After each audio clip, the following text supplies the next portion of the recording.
আর বেশি দেরি না করে মন যেটা চাইলো সেটাই করে ফেললাম। মা দুর্গা আসার আগে একবার গণেশ ঠাকুর এসে দেখে যায় না যে মর্তলোকে সব ঠিকঠাক ফ্যাসিলিটিস আছে কিনা। হ্যাঁ, কালই তো তার আসার দিন, কালই তো গণেশ পুজো।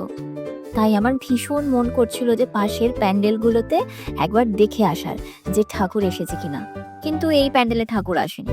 তাই চলে গেলাম আবার অন্য প্যান্ডেলে, দেখি ওখানে এসেছে কিনা। চলো দেখা যাক। হ্যাঁ, এই প্যান্ডেলেও দেখলাম ঠাকুর চলে এসেছে। কি সুন্দর রাস্তাটা সাজিয়েছে লাইট দিয়ে, বেশ ভালো লাগলো। পুজো পুজো মনে হচ্ছে এবার। দেখতে দেখতে গণেশ ঠাকুরও চলে আসলো, আর কিছুদিন পর বিশ্বকর্মা ঠাকুরও চলে আসবে। এই যে পুজো আসছে আসছে, ফিলিংসটাই অসাধারণ। ওই দেখো, এই প্যান্ডেলেও ঠাকুর চলে এসেছে। ঠাকুরটাকে মনে হয় সবে নিয়ে আসা হয়েছে, একটু পরেই হয়তো সাজানো গোছানো স্টার্ট হবে।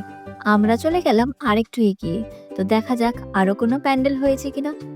এর মধ্যে আমি তোমাদের 3টে প্যান্ডেল দেখিয়ে ফেলেছি কিন্তু, তবে সরি, একটা প্যান্ডেলে এখনো ঠাকুর আসেনি।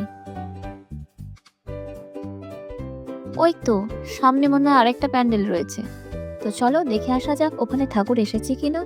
আর একটু এগোতেই শুনলাম ঢাকের আওয়াজ।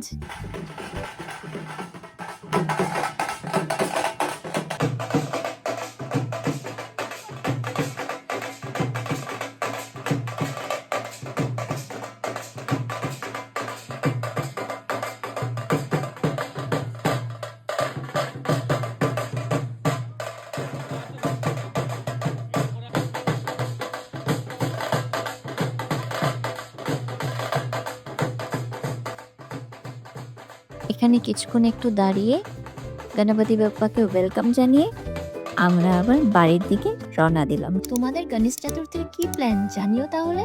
আজ আসি।